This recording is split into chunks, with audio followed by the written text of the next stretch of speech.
Good evening, welcome to Tudor Talk Extra Time, where it's finished here at Creasley Park. AFC Dunstable 1, Hemel Hempstead Town 2. I'm joined alongside me by today's commentary team, so the two Jacks. Firstly, Jack D, what did you make of that?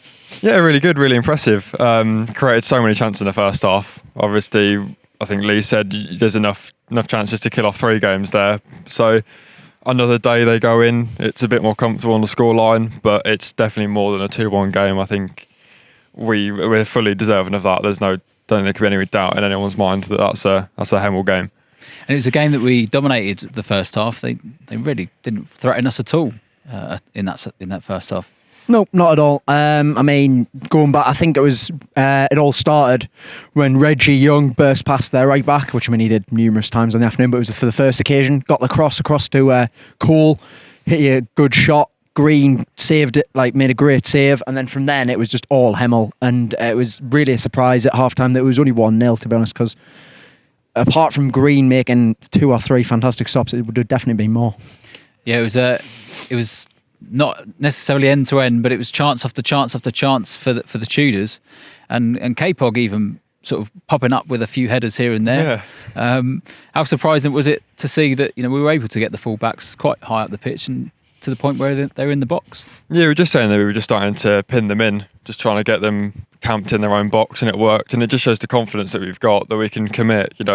Jacob Cook is smart enough to go and cover if K-Pog goes, and it's just that understanding being developed now. Well, the first person to get on the score sheet in the first competitive game of Lee Bircham's reign is Jake Evans, and we caught up with him a short while ago, and here's what he had to say. So what's your initial thoughts on the game, Jake? Yeah, I thought we played well. First half, I definitely think we controlled it. Naturally, in a cup tie, they did have their chances. But, I mean, overall, I was happy with the performance, and we showed good bottle after we went back to 1-1 to go back in front and see the game out. And obviously, you popped up there, Van Persie-esque flying header. What was that about? Yeah, I just seen the ball come in and I headed it. Went in the back of the net, so, it's good to get on the score sheet, and it was a good time for us to score because we were on top. Yeah, hopefully we can get a few more this season anyway. So yeah, obviously there was a lot of chances created, wasn't there? Do you think obviously maybe just putting the keeper under more pressure maybe from them, but certainly a lot of signs in terms of creating chances, positive. Yeah, definitely. We had a lot of chances. We know that. We've said if it comes in the league, we get those chances, we're going to have to be putting them away. But ultimately, we've gone through. We scored 2 goals, and we know we're creating chances, which is a massive positive going forward.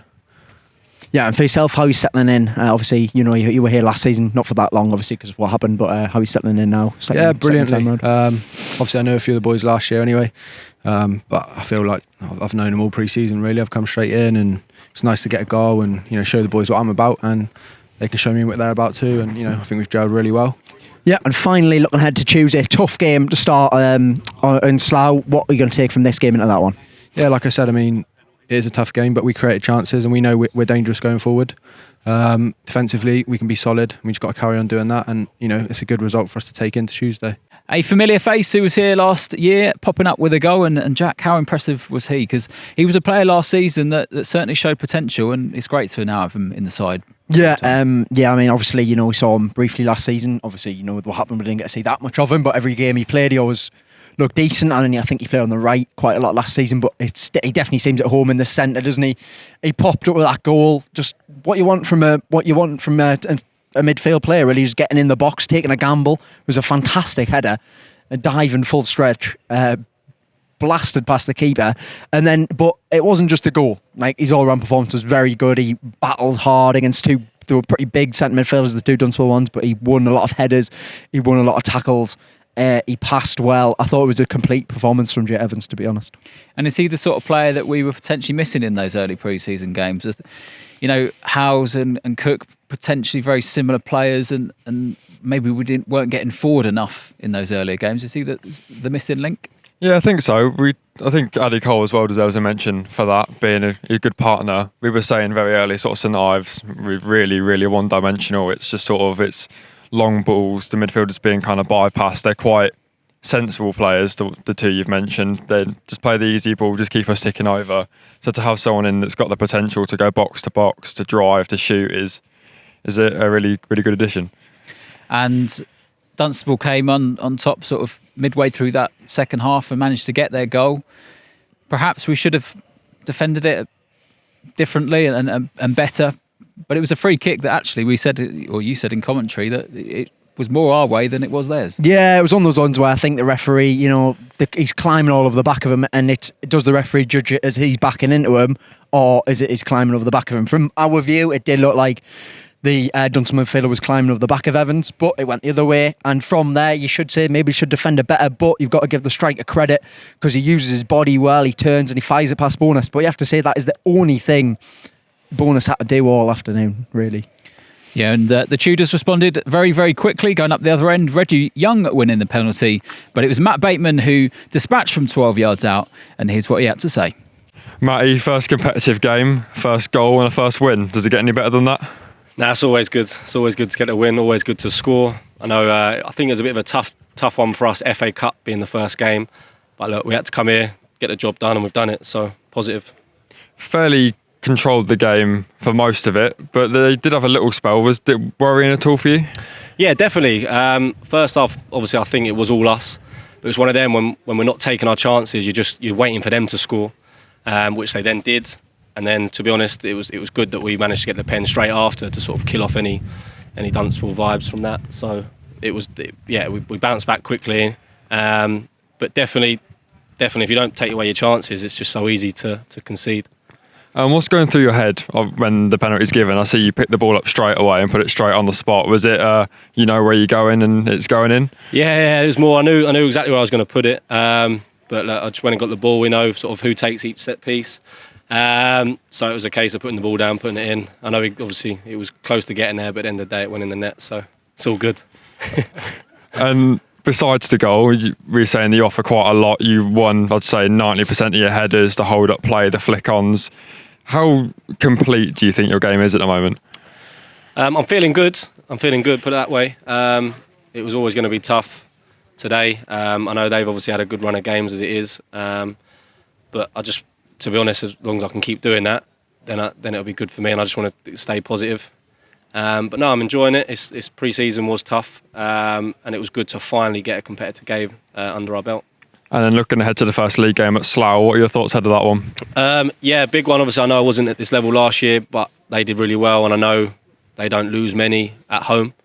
So look, it's going to be a tough game, but it's another competitive one. I just want to get under my belt, and I'm ready for it. And then finally, just a word on the fans today. There's 214 here. How nice is it? And so what are your thoughts on fans being back in the ground?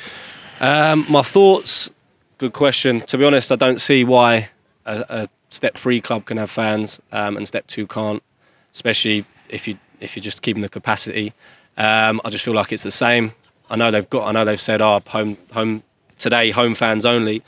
But I just don't see the difference between a home fan and an away fan, to be honest. If they've got a capacity, then I don't see the problem. But the rules are rules, so it's a bit unfortunate. But we come here, done the job, and hopefully made the fans proud, even though they weren't here. Yeah, well, then Matty Bateman getting on the score sheet. Hemel's at number 9, and how good was he today, Jack? All round, just really, really impressive. He offers so much more. I think me and Jack were both saying in commentary, he is the complete forward. He's got that target man sort of esque about him. He just will win anything in the air. He'll take it down. He'll lay it off. But then we've seen he can also turn. He can drive. I think there was one on the far side we were seeing over there where the ball's come in the air. He screamed for it. He's sort of kicked it into the floor, spun his man, and then driven up the line. He's just got so much about him, and I think he's a very big locker. And a player who did win that penalty, in fact, was Reggie Young, and the player we haven't mentioned too much recently, but he was outstanding today. Yeah, he was, and as I said, it all started from when he got past. I think he got past that right by Brooks once, and then I think he thought, right, I've got him. So from then on, whenever he got the ball, his intention was to turn and run. And even when he got switched to the other side, his intention was to turn and run and create something. And he's unlucky that apart from winning the penalty, he didn't get an assist because he put in some sublime crosses that just didn't end up in goals. But if that's what he can do, looking at this from now, if that's what he can do and he can take that on into the league, then I'll tell you what, there could be a special player there.